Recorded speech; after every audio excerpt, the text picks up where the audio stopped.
but I go way back with Pastor John. Because I have not been physically here does not mean I've not been in his life.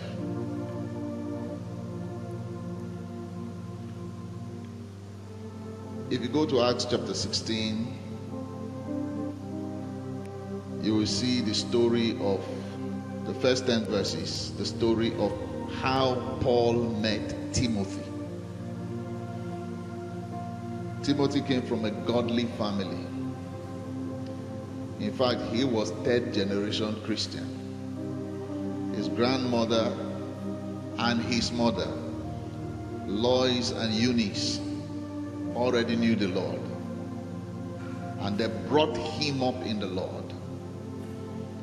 And at the time that Paul came to their region, he already had a reputation for being a zealous young man that God was using.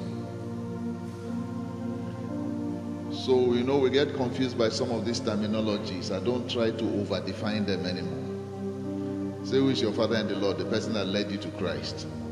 If he qualifies. If not, he is the one that led you to Christ. I say, who is your father in the Lord? The one that discipled you. If he qualifies. If not, he was just your discipler. Paul himself acknowledged the input of Eunice and Lois in 2 Timothy chapter 1. So he knew they had started developing Timothy before he met Timothy. But when he saw him, he saw something in him. There is what in music we call sympathetic resonance. You should know about sympathetic resonance. This is how it works. If there are two keyboards side by side and there's absolute quietness, it works best when there's quietness. And you come and strike C chord on this keyboard. Suddenly, all the chords that have to do with C in the other keyboard will vibrate. Yeah. If a jitter is resting by the wall and you pick up a similar jitter and strike D, all the chords that have to do with D there will vibrate. Scripture says deep calls unto deep. It's sympathetic resonance.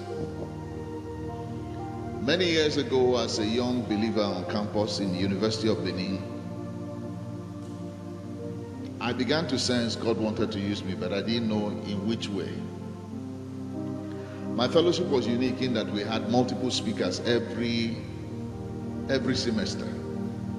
We bring multiple speakers from different parts of the country. So I had the opportunity to meet several people. You can be blessed by somebody's ministry and there's no sympathetic resonance. But one day, I went to Youth for Christ Fellowship, which is now called Believers Love World. That was the original name. It was when they wanted to register with CAC that they discovered that there's another group already registered as Youth for Christ. Bring Apostle Steve Adams forward here. Come and sit where you should sit. Welcome. Good morning.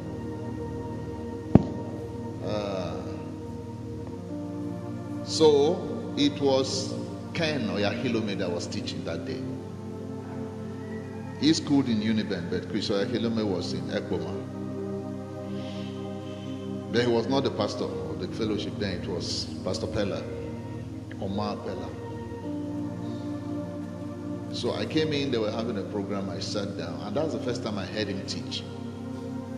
Very sweet and simple teacher, just like his brother. As he was teaching, I can still remember what he was wearing. He was wearing one striped shirt with suspenders. He wasn't wearing belts. He was teaching. I began to experience this sympathetic resonance. The cry was deep from my heart. I screamed at a point. Ran because it was our abandoned cafeteria they were using that time. You know, I was the generation after Buhari came and spoiled the university system. Before us, everybody eats at the cafeteria. We came and started eating in bukateria. The difference between cafe and buka is that buka you pay for yourself. Cafe, they just give you a bunch of tickets and you swipe and enter and eat whatever you want. How many of you like that kind of university again? On Sunday they give you half a chicken. Every student has half. You come to the bukateria, collect half a chicken. It's the will of God to school that way. But Buhari came and cancelled it before I arrived in the university. At Togo.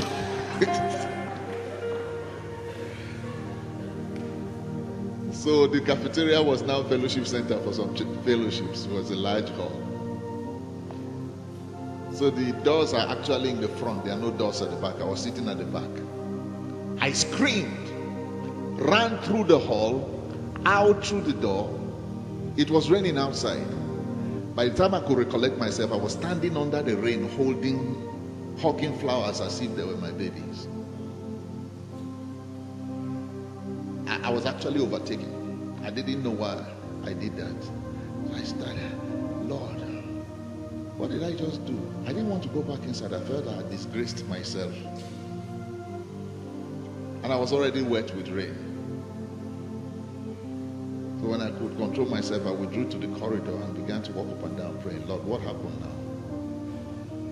He said, that is what I want you to be, a teacher of my word.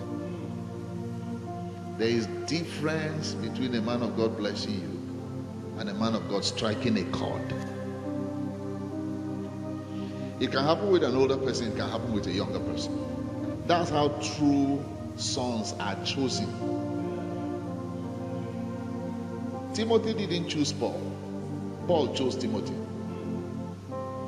They said Paul took and circumcised him because of the Jews that were in those quarters. And from that became his traveling companion. And years later he could say, my son Timothy, I have no one like-minded like him. I have no one like-minded. And all the missionary church planting efforts of Paul, the greatest revival occurred in Ephesus.